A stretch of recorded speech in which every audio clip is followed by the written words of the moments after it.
Hello friends, मार्गदर्शन competition classes में आपका स्वागत है। आज हम आपको सदाशिव राय के शासन के अंतिम समय में राम राय के कृत्यों द्वारा, राम राय की नीतियों के द्वारा किस प्रकार से तालीकोटा युद्ध की पृष्ठभूमि निर्मित होती है, इसके बारे में बताएंगे। लास्ट वीडियो में मैंने आपको सदाशिव राय जब शासक बनते हैं, राम राय के द्वारा उन्हें शासक बनाया जाता है और संपूर्ण शक्तियों का उपभोग सही मायने में राम राय और राम राय के भाइयों के द्वारा, वेंकटाद्रि और तिरुमल के द्वारा किया जाता है। और सही मायने में जो राजा सदाशिव राय होता है वो महल तक सीमित रहता है। इन सब बातों के बारे में बताया और साथ ही आपको ये बताया कि किस प्रकार से राम राय ने अपनी आक्रामक सैन्य नीतियों के द्वारा, अपनी आक्रामक विदेश नीति के द्वारा किस प्रकार से बहमनी राज्यों पर लगातार विजयनगर का एक दबाव बनाकर रखा। किस प्रकार से विजयनगर की, उसका उद्देश्य यह था राम राय का कि दक्षिण भारत में, संपूर्ण दक्षिण भारत में विजयनगर की एक सर्वोच्चता सिद्ध करना, सर्वश्रेष्ठता सिद्ध करना, सैनिक रूप से और राजनीतिक रूप से प्रथम स्थान पर रखना। इसी उद्देश्य के तहत, इसी लक्ष्य के तहत हम देखते हैं राम राय ने क्या किया है। बहमनी राज्यों के परस्पर संघर्षों को प्रोत्साहित किया, परस्पर संघर्षों में एक के विरुद्ध दूसरे का साथ दिया और परस्पर संघर्षों में अपना हस्तक्षेप किया। और इस प्रकार हम देखते हैं, चाहे वो बीजापुर रहे हों, चाहे गोलकुंडा रहे हों, चाहे अहमदनगर और या फिर बीदर, ये सभी राज्य कभी न कभी, कहीं न कहीं राम राय के नेतृत्व में विजयनगर की सेनाओं से लगातार पिटते रहे, लुटते रहे और पराजित होते रहे, पराजित होने को विवश होते रहे, अपमानजनक संधियों के लिए बाध्य होते रहे। हम देखते हैं कि बीजापुर के विरुद्ध वो अहमदनगर से संधि करता है और अहमदनगर और गोलकुंडा को बीजानगर के विरुद्ध, बीजानगर की सहायता में फिर अहमदनगर गोलकुंडा का सही मायने में विरोध करता है, सैनिक प्रतिरोध करता है। ये सारे काम होते रहते हैं। तो हम देखते हैं कि जिस प्रकार से राम राय ने इन संपूर्ण राज्यों को पराजित किया, लगातार कई कई युद्धों में, अनवरत रूप से 3-3 युद्धों में बीजानगर और अहमदनगर जैसे राज्य पराजित किए गए। इससे इन राज्यों ने स्वयं को अत्यधिक अपमानित और असुरक्षित महसूस किया।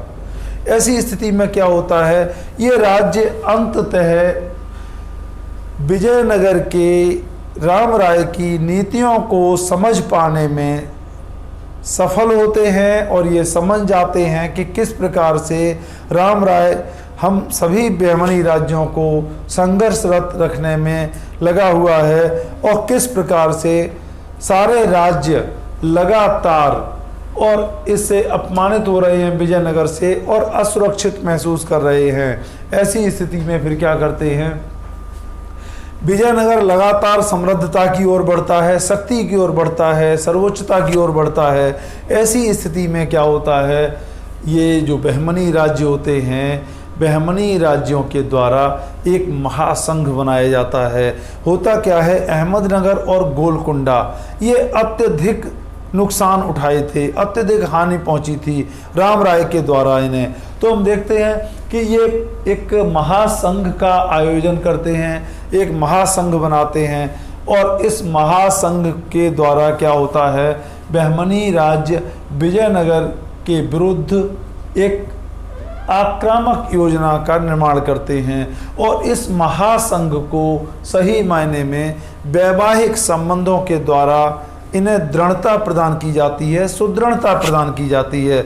हम देखते हैं अहमदनगर का जो शासक हुसैन निजाम शाह होता है, वो अपनी बेटी जमाली बीबी का विवाह इब्राहिम कुतुब शाह अर्थात गोलकुंडा के शासक के साथ में कर देता है और दूसरी बेटी जो चांद बीबी होती है, उसका विवाह अली आदिल शाह अर्थात बीजापुर के शासक के साथ में कर देता है। हम देखते हैं चांद बीबी का नाम आप लोगों ने सुना होगा, पढ़ा भी होगा कि मुगलों से संघर्ष के समय चांद बीबी ने किस प्रकार से रक्षा करने का प्रयास किया है।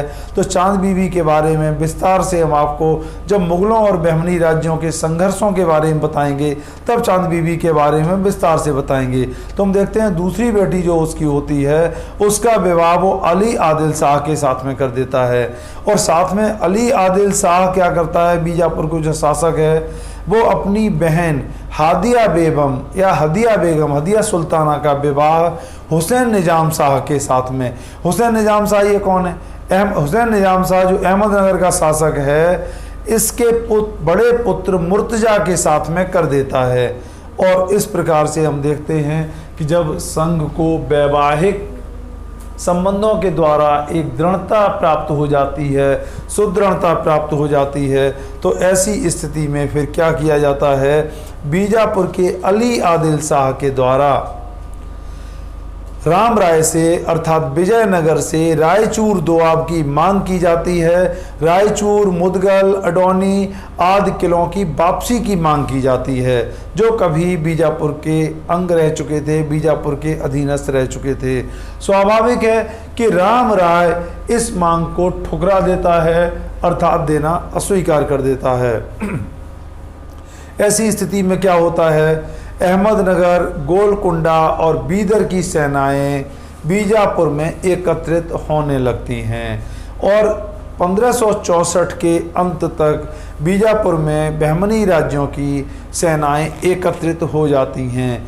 अब इसमें इस संघ को लेकर भी दो विचार हैं। जो हिंदू इतिहासकार हैं दक्षिण भारत के, उनका मानना यह है कि बहमनी के संपूर्ण राज्यों ने अर्थात पांचों राज्यों ने, बहमनी के पांचों राज्य कौन कौन थे, बीजापुर, अहमदनगर, गोलकुंडा, बीदर और बरार, इन पांचों राज्यों ने विजयनगर के विरुद्ध एक संघ का निर्माण किया है और विजयनगर के विरुद्ध युद्ध का उद्घोष किया है। जबकि मुस्लिम इतिहासकारों का मानना है कि इसमें बरार ने भाग नहीं लिया है।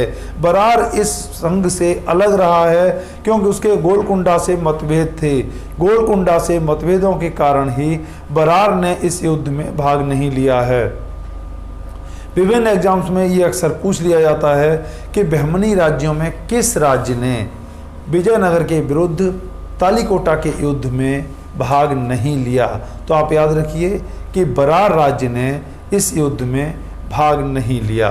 तो हम देखते हैं कि फिर क्या होता है कि ये सेनाएं सब बीजापुर में इकट्ठी हो जाती हैं और उसके बाद विजयनगर के लिए कूच करती हैं। जब विजयनगर साम्राज्य की ओर कूच करती हैं तो कृष्णा नदी के उत्तरी तट पर बहमनी राज्यों की सेनाएं एकत्रित हो जाती हैं और वास्तव में देखा जाए तो राम राय इस लड़ाई के लिए तैयार नहीं था, लेकिन फिर भी वो अपने को संगठित करता है और अपने भाई तिरुमल और वेंकटाद्रि को इस युद्ध का सामना करने के लिए सीमा पर भेजता है अर्थात कृष्णा नदी पर भेजता है। और उसके बाद वो स्वयं भी एक विशाल सेना के साथ युद्ध में प्रविष्ट हो जाता है, युद्ध के नेतृत्व के लिए उपस्थित हो जाता है। तो हम ऐसी स्थिति में देखते हैं कि अब ये प्रश्न उठता है कि इस महासंघ की योजना किसके दिमाग में निर्मित हुई, किसके मस्तिष्क में निर्मित हुई। यह एक विवाद का विषय है और इसके बारे में ये कहा जा सकता है कि अहमदनगर या बीजापुर के ही मस्तिष्क में इस योजना का निर्माण हुआ और अंततः इस महासंघ का निर्माण हुआ। तो हम देखते हैं कि ये सेनाएं फिर तालीकोटा के संग्राम में एकत्रित होती हैं, तालीकोटा के मैदान में एकत्रित होती हैं। देखिए होता क्या है, जब ये कृष्णा नदी के तट पर सेनाएं एकत्रित हो जाती हैं और कृष्णा नदी के दक्षिणी तट पर विजयनगर की सेनाएं अपने रक्षार्थ एकत्रित हो जाती हैं। ऐसी स्थिति में अहमदनगर और गोलकुंडा इन दोनों की सेनाओं को पराजित कर दिया जाता है विजयनगर की सेनाओं के द्वारा। जब ये गोलकुंडा और अहमदनगर की सेनाएं पराजित हो जाती हैं, ऐसी स्थिति में एक छल का, कूटनीति का प्रयोग किया जाता है और वार्ता के लिए विजयनगर के साथ में विजयनगर को वार्ता में उलझाया जाता है कि बहमनी राज्य अपने मतभेदों को दूर करने के लिए विजयनगर से वार्ता करना चाहते हैं और इसी वार्ता के दौरान ही बहमनी राज्यों की अधिकांश सेनाएं कृष्णा नदी को पार करके दक्षिणी तट पर आ जाती हैं, अर्थात कृष्णा नदी को पार कर लेती हैं। तो जो सेनाएं विजयनगर की कृष्णा नदी के रक्षार्थ विद्यमान थीं, अब वो स्वाभाविक है कि बहमनी राज्य के विरुद्ध मोर्चे पर आ जाती हैं, मोर्चा लेना पड़ता है। अब ऐसी स्थिति में क्या होता है, जो युद्ध होता है, युद्ध के बारे में तमाम विचार हैं कि ये युद्ध किस स्थान पर हुआ। तो फरिश्ता ने इस युद्ध के बारे में बताया है कि ये तालीकोट नामक स्थान पर युद्ध हुआ, इसीलिए इसे तालीकोटा का युद्ध कहा जाता है। जबकि हम देखते हैं सिराजी जो अहमदनगर का इतिहासकार था, उसने बताया है कि तालीकोटा से 34 मील दूर ये बन्नी हट्टी नामक, तालीकोटा से 34 किलोमीटर दूर राक्षसी और तंगड़ी दो गांव मौजूद हैं। इन गांव के मध्य में, और इसके अलावा सिराजी ने यह बताया है कि तालीकोटा से 34 मील दूर बन्नी हट्टी नामक स्थान पर यह युद्ध होता है। जबकि विजयनगर के जो समकालीन ऐतिहासिक स्रोत हैं, समकालीन ऐतिहासिक साक्ष्य हैं, वो ये बताते हैं कि ये युद्ध राक्षसी और तंगड़ी नामक दो गांव के मध्य में हुआ था। अब जहां तक इस युद्ध के स्थान का सवाल है, तो विजयनगर के साक्ष्यों को ही, विजयनगर के ऐतिहासिक स्रोतों को ही सर्वाधिक विश्वसनीय माना जाता है। इसलिए इसे राक्षसी तंगड़ी का युद्ध कहना ही यथोचित होगा, सर्वथा उचित होगा। तो यह युद्ध हम देखते हैं 23 जनवरी को होता है। 23 जनवरी के दिन जब युद्ध होता है तो हम देखते हैं कि राम राय अपने 70 वर्ष की अवस्था में भी, राम राय बहुत बड़े राजनीतिक और कूटनीतिज्ञ के साथ, सफल प्रशासक के साथ एक बहुत बड़ा सेना नायक था, जिसने दक्षिण से लेकर उत्तरी सीमाओं तक लगातार युद्धों में आजीवन भाग लिया था और तमाम तरह की सफलताएं प्राप्त की थी। मैंने बताया था किस तरह से उसने सदाशिव राय को विजयनगर की गद्दी पर बैठाने में वो सफल हुआ है और तिरुमल को समाप्त करने में सफल हुआ है। तो हम देखते हैं कि राम राय केंद्र में होता है और उसके एक तरफ उसका भाई तिरुमल होता है, दूसरी तरफ वेंकटाद्रि होता है। तिरुमल के द्वारा बीजापुर की सेनाओं का सामना किया जाता है और वेंकटाद्रि के द्वारा गोलकुंडा, अहमदनगर और बीदर की सेनाओं का मुकाबला किया जाता है। ये मुकाबला जब होता है तो विजयनगर की सेनाएं सही मायने में लगभग जीत ही चुकी थी या जीतने ही वाली थी। ऐसी स्थिति में क्या होता है, जब संघर्ष पूरी तरह से फंसा होता है, इनकी जो बहमनी राज्य थे, इनकी तोपों की वर्षा ने विजयनगर की सेना को काफ़ी नुकसान पहुंचाया। इसके अलावा दक्षिण भारत के जो ऐतिहासिक स्रोत हैं वो ये बताते हैं कि जिस तरह से राम राय ने बड़े पैमाने पर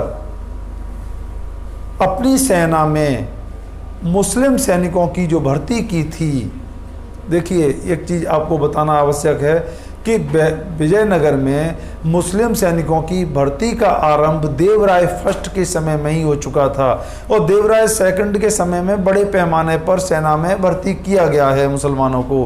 लेकिन हम देखते हैं राम राय के समय में और अधिक विशाल पैमाने पर मुसलमानों को भर्ती किया जाता है, उन्हें बड़े बड़े महत्वपूर्ण पद प्रदान किए जाते हैं। हम देखते हैं बहमनी राज्यों के जितने असंतुष्ट, निष्कासित किए हुए जो सैनिक होते हैं वो भी जाके अंततः विजयनगर में शरण पाते हैं और उन्हें भी यथोचित स्थान प्राप्त होता है। हम देखते हैं जब महत्वपूर्ण पदों पर मुस्लिम सैन्य अधिकारी नियुक्त हो जाते हैं तो उन्हें अपने राज्य की जो भी आंतरिक नीतियां हैं, आंतरिक रणनीतियां हैं, आंतरिक दुर्बलताएं हैं, आंतरिक शक्तियां हैं, इन संपूर्ण के बारे में सब कुछ ज्ञान हो जाता है। और हम देखते हैं जब सत्ता की लड़ाई या शक्ति की लड़ाई, जब विजयनगर की तालीकोटा के युद्ध में बहमनी राज्यों से संघर्ष बिल्कुल निर्णायक स्थिति में फंसा हुआ था, उसी समय ये दो मुस्लिम सेना नायक जो इनके थे विजयनगर के, उनके नेतृत्व में मुस्लिम सेनाएं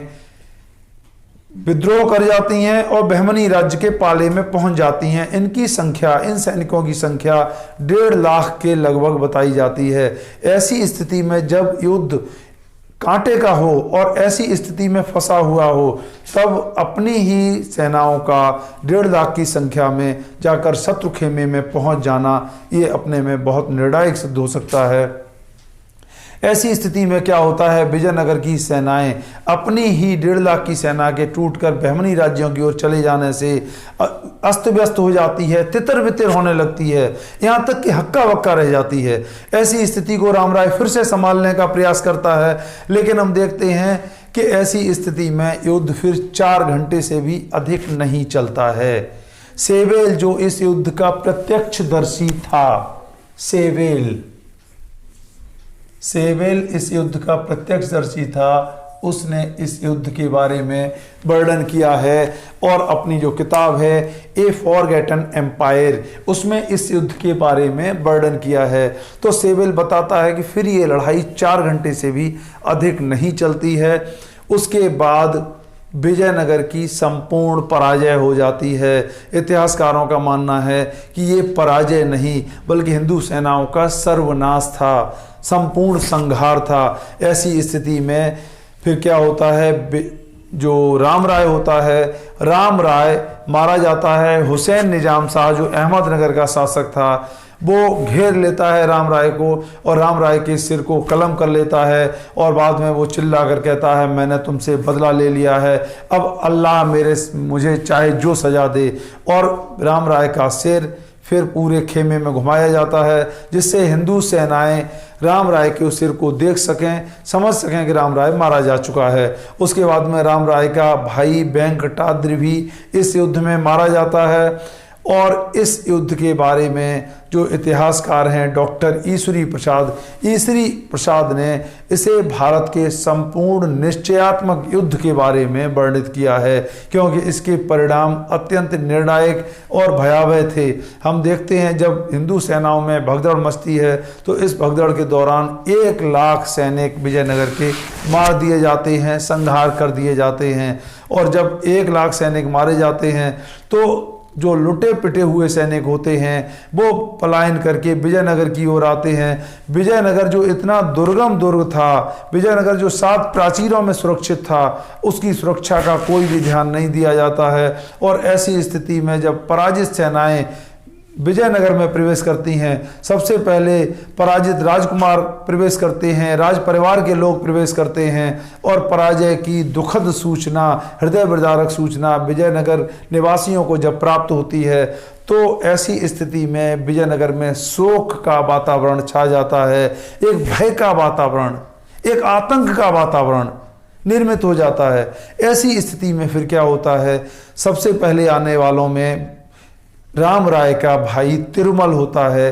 तिरुमल सबसे पहले आता है और राजकोष को 1550 हाथियों पर लादकर, बहुमूल्य हीरे जवाहरात और खजाने को लादकर, साथ में सदाशिव राय को लेकर दक्षिण भारत के सुरक्षित स्थान की ओर पलायन कर जाता है। 1550 हाथियों पर राजकोष को लादकर और सदाशिव राय को लेकर, इसके अलावा राज परिवार की संपूर्ण महिलाओं को लेकर वो सुरक्षित स्थान की ओर, जंगलों की ओर पलायन कर जाता है। और उसके बाद फिर हम देखते हैं कि तमाम लुटेरी जातियां विजयनगर में प्रवेश करती हैं और विजयनगर की जो जनता है, विजयनगर के जो निवासी हैं, उन्हें अपने हाल पर, अपने दुर्भाग्य पर मरने के लिए छोड़ दिया जाता है।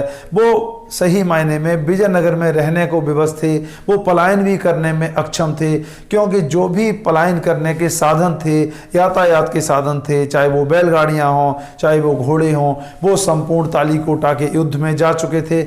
ऐसी स्थिति में जो विजयनगर के निवासी होते हैं वो वहीं अपने संहार, अपनी लूट, अपने विध्वंस के लिए विवश थे। ऐसी स्थिति में फिर लुटेरी जातियां प्रवेश करती हैं और विजयनगर को लूटने लगती हैं। विजयनगर की लूट के बारे में सेवेल ने कहा है कि विजयनगर को तीसरे दिन जब विजयी सेनाएं, मुस्लिम सेनाएं प्रवेश करती हैं, उसके बाद 5 महीनों तक विजयनगर को कोई चैन नहीं मिला। विजयनगर में जब विजयी सेनाएं प्रवेश करती हैं फिर विजयनगर में लगातार जनसंहार, लूटपाट, आगजनी का एक ऐसा खेल चलता है जिसमें विजयनगर के भव्य राजप्रासाद, भव्य राजमहल, भव्य मंदिर, भव्य इमारतें, ये सब निशाना बनाई जाती हैं। इन सब को लूट लिया जाता है, इनका विध्वंस किया जाता है और इनको जलाया जाता है। ऐसी स्थिति लगातार 5 महीनों तक चलती रहती है और विजयनगर अपने जो कभी विश्व के सर्वोत्तम शहरों में माना गया है, विदेशी यात्रियों ने इसे विश्व का खूबसूरत शहर बताया है। और वो इस तरीके से इस युद्ध की विभीषिका की भेंट इस प्रकार से चढ़ जाता है और इस प्रकार से हम देखते हैं कि विजयनगर का अंत हो जाता है।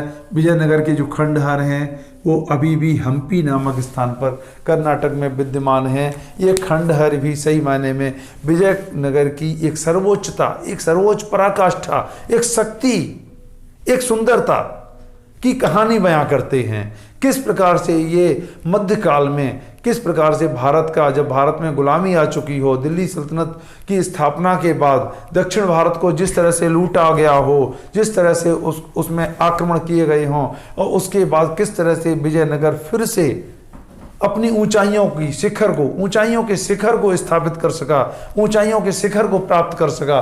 तो हम देखते हैं कि फिर बन्नीहट्टी के युद्ध में 23 जनवरी 1565 में पूरी तरह से हिंदू सेनाएं पराजित हो जाती हैं और विजयनगर के विरुद्ध जो बहमनी राज्यों का आक्रोश था, वो आक्रोश पूरा विजयनगर के निवासियों पर, विजयनगर राजधानी पर टूट पड़ता है। और वो अपने आक्रोश को, अपने असंतोष को, अपने सदियों के अपमान को जो विजयनगर के शासकों, चाहे वो कृष्णदेव राय रहे हों या सदाशिव राय के नेतृत्व में राजा राम रहे हों, राम राजा या राम राय रहे हों, इन सब ने जो उनका अपमान किया था, उन्हें उनका दमन किया था बहमनी राज्यों का, उस सब का वो बदला लेने के लिए उन्मुक्त रूप से स्वतंत्र होते हैं।